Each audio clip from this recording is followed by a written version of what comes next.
Buenos días chicos, hoy vamos a hablar de la ley 1438 del 2011. Entonces continuamos en la misma línea que venimos con los cambios y las reformas que ha sufrido la ley 100 de 1993 y en consecuencia con lo que pasó en el 2007 con la ley 1122.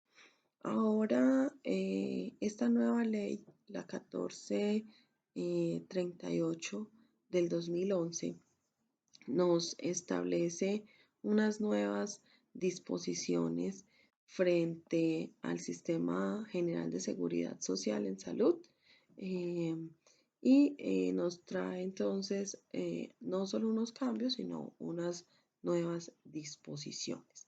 El objeto de esta norma es fortalecer el Sistema General de Seguridad Social en Salud a través de un modelo de prestación de servicio público en el que se enmarca la estrategia de la atención primaria que permita una acción coordinada con el Estado, las instituciones, la sociedad para el mejoramiento de la salud y la creación de un ambiente sano y saludable que brinde servicios de mayor calidad, que sea incluyente, que sea equitativo, donde el centro y el objeto de todos estos esfuerzos sean los residentes del país.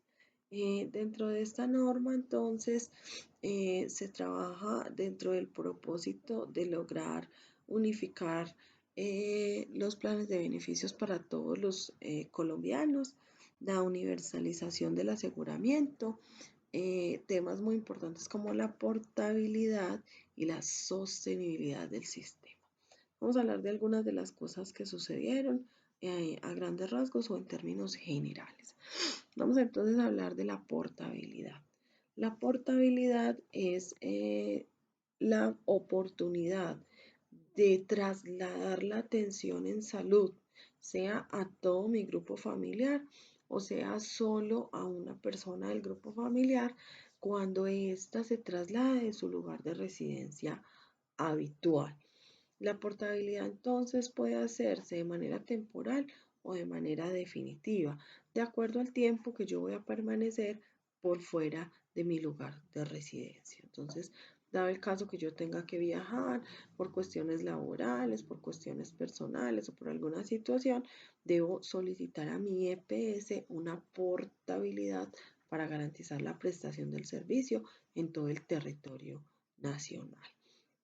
También entonces esta norma nos regula en términos de sostenibilidad financiera que las EPS deben tener un número mínimo de afiliados, aunque esta cifra aún no se haya definido, o por lo menos para el momento de esta norma no salió de entrada con una cifra, pero sí establece que debe haber un número mínimo de afiliados para poder garantizar que la EPS va a tener los recursos necesarios y suficientes para poder funcionar de manera correcta.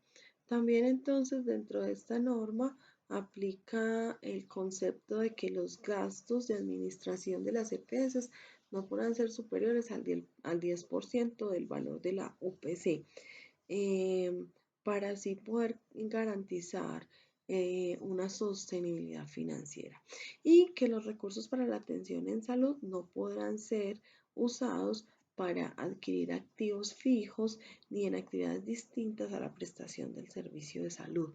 ¿Qué quiere decir con esto? Que con los recursos de la salud no podemos hacer compras de sillas de ruedas, de equipos médicos, sino que lo que está destinado para prestar el servicio de salud se debe gastar o se debe utilizar únicamente en ese recurso.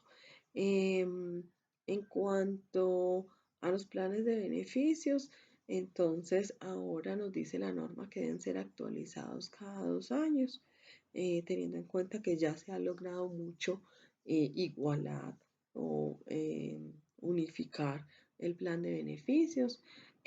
Nos habla de la creación del comité técnico científico nuevamente para todo el tema de evaluación y valoración de aspectos que no están incluidos dentro del plan básico de salud o de lo que conocíamos como el plan obligatorio de salud. Se elimina la CRES y volvemos entonces al término de los comités técnicos científicos y la Junta Técnica Científica de Pares, donde se hará la autorización de los tratamientos o medicamentos o procedimientos no POS. Teniendo estos dos caminos, cuando el médico tratante lo ordene, la EPS deberá pasarlo al Comité Técnico Científico. Esta autoriza a la EPS y la EPS a su vez a la IPS. En caso de que la respuesta sea negativa, que no puede ser tomarse más de 2 días, entonces se remite a la Junta Técnica Científica de Pares. Esta tendrá 7 días para hacer el análisis. Puede autorizar, al autorizar se remite a la EPS y la EPS autoriza a la IPS.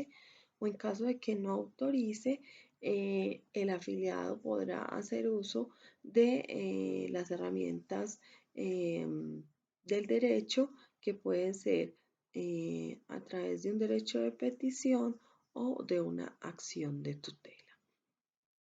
Lo otro que nos establece en términos económicos es el hecho de que podemos solicitar reembolso por prestaciones económicas. Entonces, este será de 3 años contados a partir de la fecha en la que el empleador realizó el pago al trabajador. Esto es el pago de las incapacidades. Entonces, dentro de las obligaciones laborales, el empleador debe continuar haciendo el pago del derecho que tiene el trabajador, en este caso de la incapacidad, y tiene hasta 3 años contados a partir del momento que hizo el pago para solicitarle a la EPS que le devuelva ese valor que le fue pagado al trabajador. Bueno, lo otro es que se crea la UGPP para regular el tema de los aportes en cuanto a las personas que tienen capacidad de pago. La norma nos habla de quienes tienen capacidad económica o capacidad de pago, deben entonces afiliarse de forma obligatoria y que se cruzarán entonces datos o cifras con la DIAN para poder saber quiénes son esas personas que de alguna manera están evadiendo sus obligaciones y que no deben estar afiliados al régimen subsidiado, sino que por el contrario deben estar afiliados al régimen contributivo y haciendo aportes, teniendo en cuenta que su capacidad económica así lo permite. Lo otro es que el afiliado al régimen subsidiado puede o deberá continuar en este régimen subsidiado, así consiga empleo, para evitar ese tema de traslados y entonces disminuir lo que tiene que ver con la movilidad dentro del sistema. Eso significa que los empleadores deben pagar los aportes a salud, o sea, los aportes que corresponden al régimen contributivo a las EPS del régimen subsidiado para que estos trabajadores continúen allí activos. Esta norma trae algo que es importante y es que dentro del artículo 37 se habla de los planes voluntarios en salud, los define y los establece, dejando entonces allí la oportunidad de que los usuarios del sistema de salud puedan ampliar o mejorar sus servicios de manera autónoma, afiliándose a cualquiera de estos planes que nos ofrece, o que nos da la posibilidad dentro de lo enmarcado en esta ley.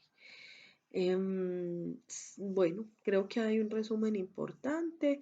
De todas maneras nos conectaremos a través de videollamada para evaluar un poco esta norma y para hacer las aclaraciones del caso. Recuerden que es importante conocer todo lo que ha pasado con la ley 100 y todos los cambios progresivos que ha tenido y poder entonces contextualizarnos a lo que tenemos hoy en día como regulación vigente. Quedo entonces conectada con ustedes a través del Q10 y a través de la videollamada para que hablemos de este tema. Un abrazo.